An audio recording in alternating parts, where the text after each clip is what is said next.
اللہ اکبر کبیرہ، اللہ والوں سے اگر کعبۃ اللہ کی حسد کی بنیاد پر ہاتھیوں کا لشکر برباد کیا جا سکتا ہے تو ولی اللہ کی حسد کی بنیاد پر اللہ اکبر کیا کسی قوم کو برباد نہیں کیا جا سکتا؟ یہ بات قابل توجہ، کعبے کا مقام بہت بڑا ہے، لیکن میرے آقا نے فتح مکہ کے دن کعبے سے خطاب کرتے ہوئے ارشاد فرمایا، سن رہے ہیں آپ؟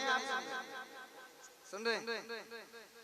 کعبے سے خطاب کرتے ہوئے فرمایا، جس دن حضور کعبے میں تشریف لائے، فَلَمَّا افتتح، یہ بخاری شریف کی حدیث پاک ہے، فَلَمَّا افتتح النبی صلی اللہ علیہ وسلم مکہ استقبلها بوجہ انہ نظر الى الکعبہ یا کعبہ انت حرام۔ حضور نے ارشاد فرمایا، کعبہ اللہ نے تجھے بڑی عزت دی ہے، بڑی شرافت و جرافت دی، لقد شرف ونجرف فی اللہ، اللہ نے تجھے بزرگی دی ہے، تیری فضائیں بھی پاک ہیں، تیری ہوائیں بھی پاک ہیں، تیری زمین بھی پاک ہے، تیرا آسمان بھی پاک ہے، تیری اینٹیں بھی پاک ہیں، تیرا دائرہ بھی پاک ہے، اے کعبہ تیرا انوائرمنٹ بھی پاک ہے، تو بڑی بزرگی والا ہے۔ لیکن فرمایا والذی نفس محمد بیدہ ان حرمت المؤمن اعظم حرمتا منک، اے کعبہ خدا کی عزت کی قسم جس کے قبضے قدرت میں مجھ محمد کی جان ہے، میری امت میں ایسے لوگ موجود ہیں جن کا مقام تجھ سے بھی زیادہ بلند ہے، جن کا مرتبہ تجھ سے بھی زیادہ بلند ہے۔ کعبہ بہت بڑی جگہ ہے، لیکن کعبے سے بڑے مقام والے لوگ کون ہیں؟ حضور فرماتے ہیں میری امت میں ایسے لوگ موجود ہیں جن کا مقام کعبے سے بھی بلند ہے، جن کا مقام کعبے سے بھی بڑا ہے۔ کون ہے وہ لوگ جن کا مرتبہ، جن کا منصب کعبے سے بھی بلند ہے؟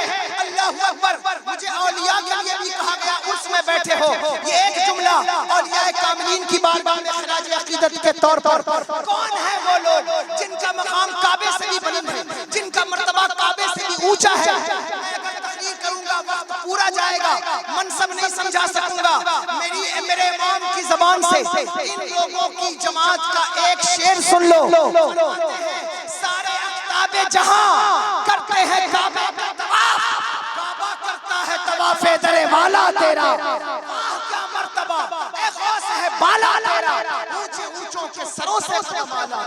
ماشاءاللہ، نعرہ تکبیر، نعرہ رسالت، جشن عید میلاد النبی، یہ وہ مسلک اعلیٰ حضرت جس کا منصب اللہ نے جن کو بڑا مرتبہ عطا فرمایا ہے۔ اولیاء اللہ سے حسد جس طرح کعبے سے حسد بربادی کا سبب ہے، کعبۃ اللہ سے حسد بربادی کا سبب ہے، کلام اللہ سے حسد بربادی کا سبب ہے، اس طرح ولی اللہ سے حسد بھی بربادی کا سبب ہے۔ اس لیے کبھی کسی ولی کے آستانے کو دیکھ کر، ولی کے جو ہے وہ گنبد و مینار کو دیکھ کر حسد میں مبتلا نہ ہو جانا، یا کسی قوم کو دیکھنا تو اس سے کنارے ہو جانا، اس لیے کہ جو کسی کے ساتھ رہتا ہے جب وہ کسی بیماری کا شکار ہو، کسی عذاب کا، تو پھر اس کے ساتھ والے بھی اس عذاب کا شکار۔ اس لیے بار بار علماء کہتے ہیں کہ جو لوگ اللہ کے ولیوں سے حسد کریں ان سے دور ہو جاؤ، جو کعبۃ اللہ سے حسد کریں ان سے دور ہو جاؤ، جو اللہ کی طرف سے عطا کردہ عزت و منصب و جاہ و جلال کی ہتک کرنے پر تلے ہوئے ہوں اور اس سے حسد میں مبتلا ہوں، ان سے چاہیے کہ دور ہو جاؤ ورنہ اس کا نتیجہ خطرناک ہوگا۔ اب وہ لشکر لے کر کے آیا، اور جس وقت وہ آیا عرب کی چارہ گاہیں تھیں، چارہ گاہوں پر جانور چرتے تھے، اس نے جانوروں کو قید کر لیا، اس میں حضور کے دادا حضرت عبد المطلب رضی اللہ تعالیٰ عنہ کے 200 اونٹ، کتنے؟ 200 اونٹ اس نے قید کر لیا اور اسے پکڑ لیا۔ لوگوں نے آ کر حضور کے دادا حضرت عبد المطلب سے کہا کہ ابرہہ کا لشکر مکے کے باہر کھڑا ہے، وہ مکے پر حملہ کرنا چاہتا ہے، اور اس نے آپ کے 200 اونٹوں کو پکڑ لیا ہے۔ توجہ ہے، سن رہے ہیں؟ 200 اونٹوں کو پکڑ لیا ہے حضور کے دادا حضرت عبد المطلب۔ آج یہ بات چلتی ہے، جب ربیع الاول شریف آتا ہے تو یہ بات شروع ہو جاتی ہے کہ حضور کے والد کے ایمان پر کون سی دلیل ہے، حضور کی ماں کے ایمان پر کون سی دلیل ہے، دادا کے ایمان پر، یہ ساری گفتگو سوشل میڈیا کے پلیٹ فارم پر شروع ہو جاتی ہے۔ اور آپ جانتے ہیں یہ نبی کی ماں کو کافرہ کہنے والی جماعت، نبی کے والد کو کافر کہنے والی جماعت، اللہ اکبر کبیرہ۔ آپ آج ہمارے ہاں کچھ پڑھے لکھے لوگ ہیں، وہ کہتے ہیں کہ جس جلسے میں آپ بیٹھتے ہیں اس جلسے میں یہی غیروں کی باتیں کیوں کرنا شروع شروع کر دیتے ہیں. میں کہتا ہوں ہمیں کوئی شوق نہیں کہ ہم کسی اہل غیرے کی بات کریں, میرا مزاج نہیں ہم کسی ایسے ویسے کی بات کریں, لیکن ایک بات علم عقیدہ کی میں آپ کو بتانا چاہتا ہوں. ہماری جماعت کے ممبر پر اور بھی جتنے علماء بیٹھے ہیں میری بات سے اتفاق کریں گے, ہم سب شرح عقائد پڑھ کر آتے ہیں. شرح عقائد کی شرح ہے نبراس, جس کو لکھا ہے شیخ عبدالعزیز پرہاروی نے. نبراس اس کی شرح ہے, یہ عقیدے کی کتاب ہے. ہم بھی پڑھتے ہیں, دیوبندی بھی پڑھتے ہیں, جو ہے وہ ان کے مدارس میں پڑھائی جاتی ہے. لیکن توجہ سے یہ بات آپ سے کہنا چاہتا ہوں, اللہ اکبر کبیرہ. نبراس کی شرح میں حضرت عبدالعزیز پرہاروی لکھتے ہیں کہ منافق کی پہچان کیا ہے. آپ آج تک اس بات میں کنفیوز ہیں کہ شاید فاتحہ نہ کرنا یہ منافق کی پہچان, چادر نہ چڑھانا یہ منافق کی پہچان, ولی کے دروازے پر نہ آنا یہ منافق کی پہچان.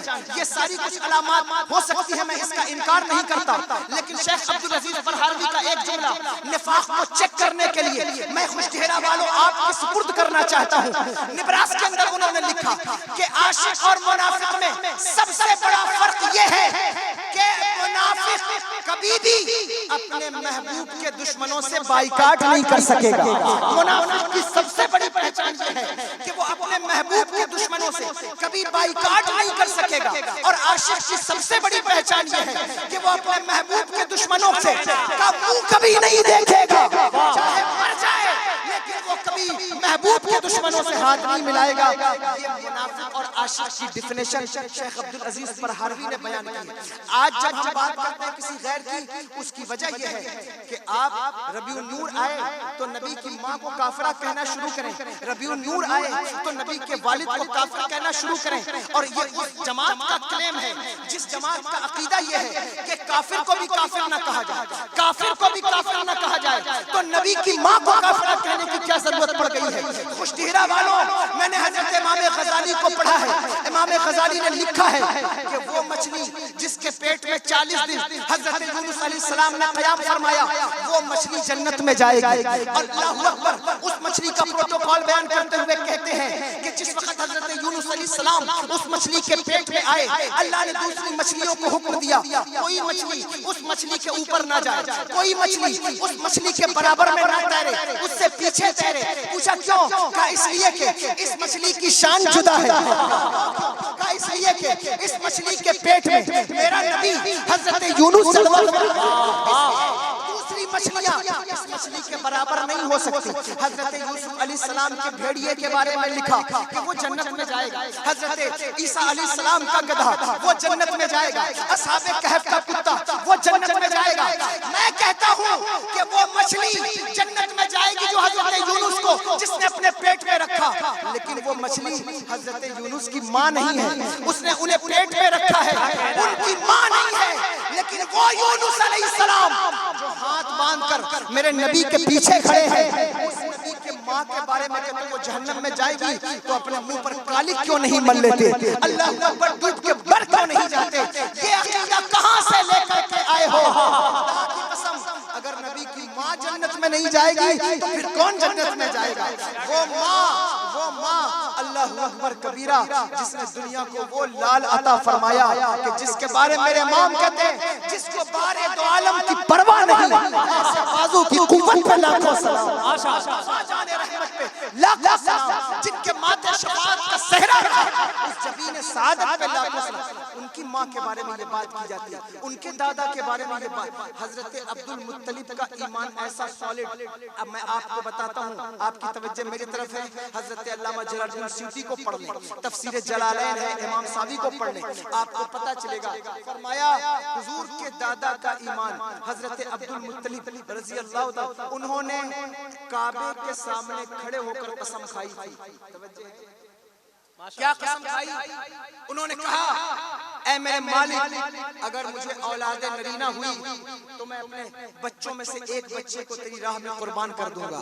اللہ اکبر. حضرت مریم کی ماں نے کہا تھا اگر مجھے اولاد ہوئی تو میں بیت المقدس کے لیے وقف کر دوں گی, لیکن حضور کے دادا کہتے ہیں میں وقف نہیں کروں گا بلکہ تیری راہ میں قربان کر دوں گا. اللہ نے 10 بیٹے عطا فرمائے حضرت عبد المطلب کو, اور اس میں سب سے حسین و جمیل, سب سے خوبصورت, اللہ اکبر, سب سے بہادر, سب سے جوان حضرت عبداللہ عبداللہ حضور کے والد ہیں. جب 18 سال کی عمر ہوئی حضرت عبداللہ کی تو حضرت عبدالمطلب کو اپنا وعدہ یاد آیا اور کہنے لگے اپنے بیٹوں کو کھڑا کر کے اے میرے بیٹوں میں نے اللہ سے وعدہ کیا ہے کہ میں اپنے بیٹوں میں سے ایک بیٹے کی قربانی اللہ کی بارگاہ میں دوں گا. تو بتاؤ میں کس کو ذبح کروں؟ سارے بیٹے ہاتھ باندھ کر آگے آ گئے. ابا جس کو چاہیے اللہ کی راہ میں قربان کیجئے. حضرت اسماعیل کی اولاد میں سے جس کو چاہیے قربان کیجئے. حضرت اسماعیل نے کیا کہا تھا لیکن اللہ اکبر کبیرہ کہتے نہیں میں ایسے قربان نہیں کروں گا, قرا ڈالوں گا جس کا نام نکلے گا اس کو قربان کروں گا. 10 بیٹوں کا قرا ڈالا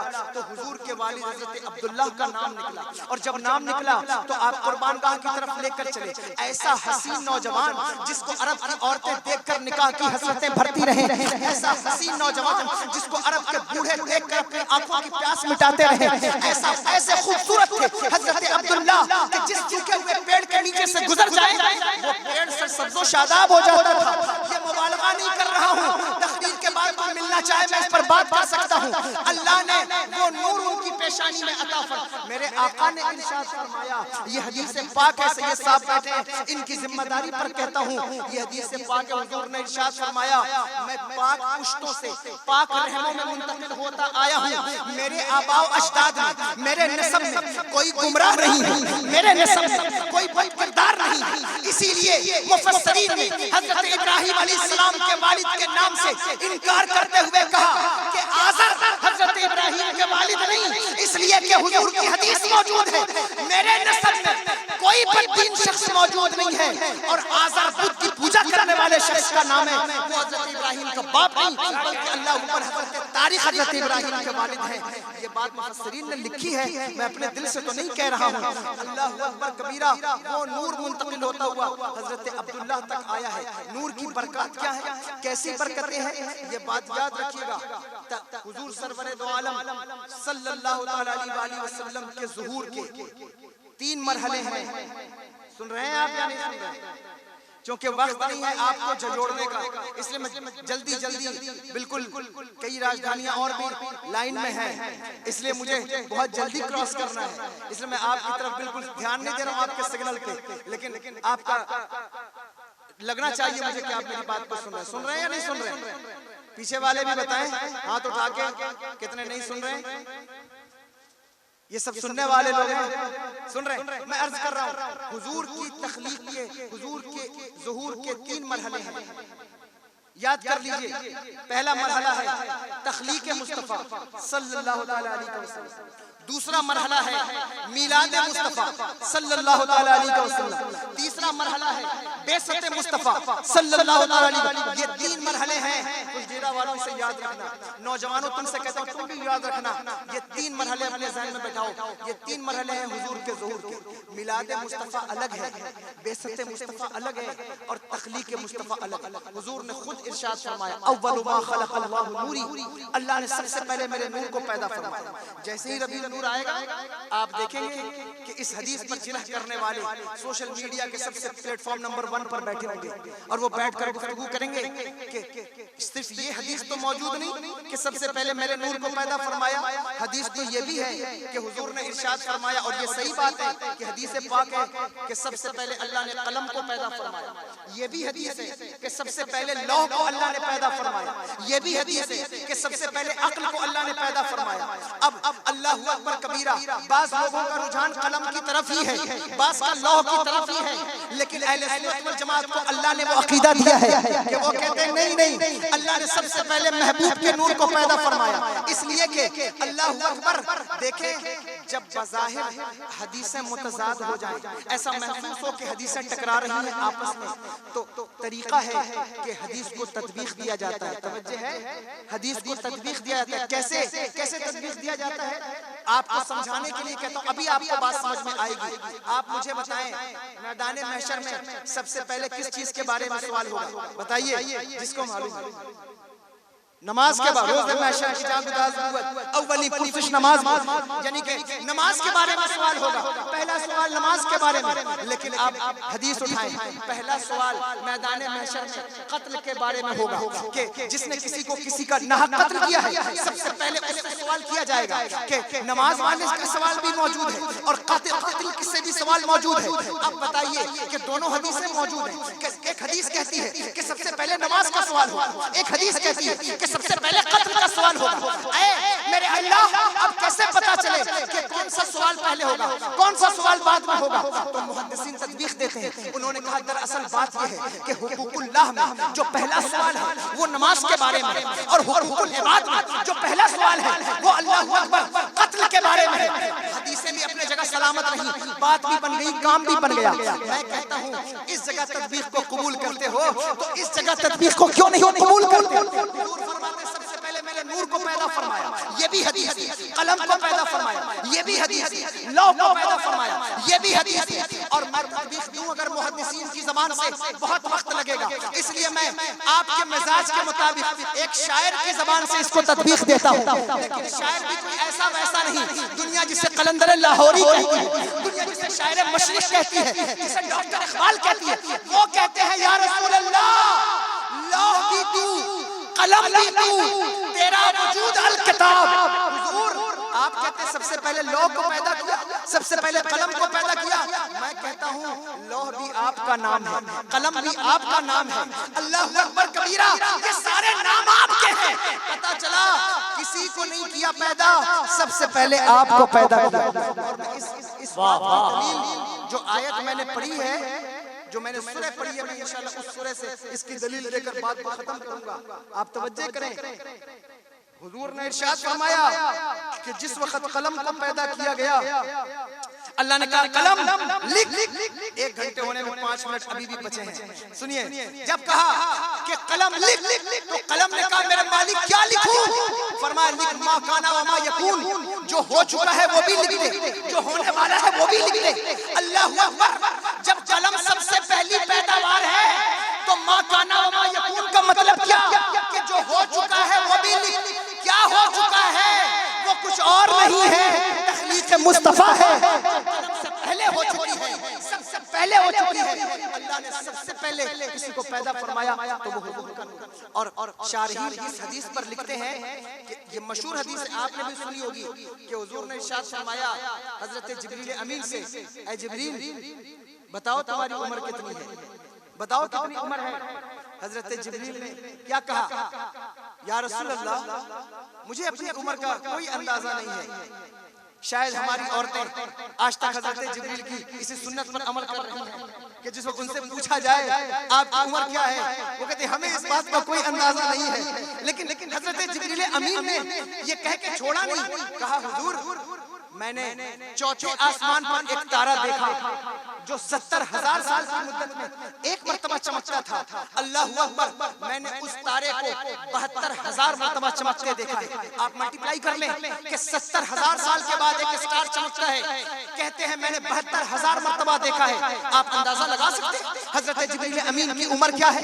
آپ بتا سکتے ہیں حضرت جبریل کی عمر کیا ہے؟ نبی کی عمر کا تعین کرنے والوں, پہلے نبی کے خادم کی عمر کا تعین کرو, مر جاؤ گے لیکن جبریل امین کی عمر کا تعین نہ کر سکو گے. تو جب نبی کے خادم کی عمر کا تعین نہیں تو پھر نبی کی عمر کا تعین کیسے ہو سکتا ہے؟